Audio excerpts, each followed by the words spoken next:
Hi friend, good afternoon. আজকে আবারও চলে আসলাম আপনাদের কাছে একটা রান্নার রেসিপির ভিডিও নিয়ে। আজকে আমি রান্না করছি আলু পটলের পোস্ত, ডাল, কচু ভাজা আর রাইস করছি। আমার ডালটা হয়ে গেছে, এই মুসুর ডালটা আমি পেঁয়াজ রসুন দিয়ে করেছি। আর পটল আলুগুলো আমার কষানো হয়ে গেছে। এখন আমি মিক্সিতে বেটে নিব পোস্ত আর কাজু। এই পোস্ত কাজু দিয়ে আমি পটল আলুর সবজিটা করব। মিক্সিতে এখন আমি বেটে নিচ্ছি।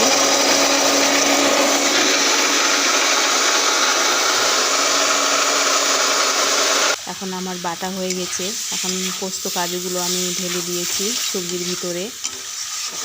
ঢেলে দেওয়ার পর ভালোভাবে আলু আর পটলের সঙ্গে মিশিয়ে নিচ্ছি।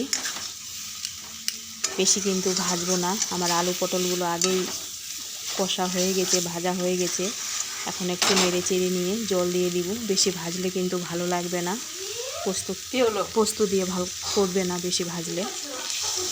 জল দিয়ে দিলাম, মিক্সি দেওয়া জলটা আমি দিয়ে দিয়েছি। দিয়ে এখন খুন্তি দিয়ে একটু নাড়িয়ে চাড়িয়ে নিচ্ছি।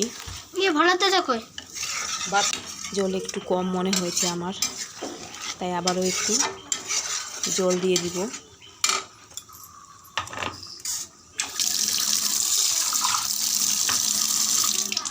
আবারও একটু জল দিয়ে দিলাম। তোর উপর যায় কাদা খুঁজিস নাকি রে? কাদা খুঁজে আবার জল দিয়ে ঢাকনা দিয়ে রেখে দিব।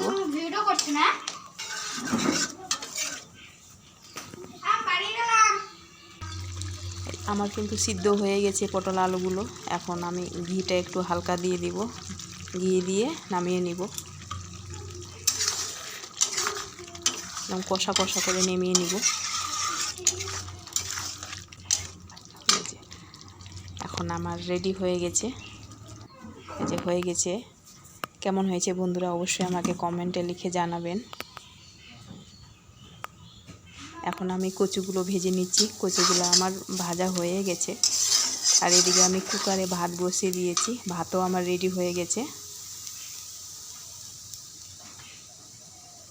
এখন গ্যাসটা আমি অফ করে দিলাম।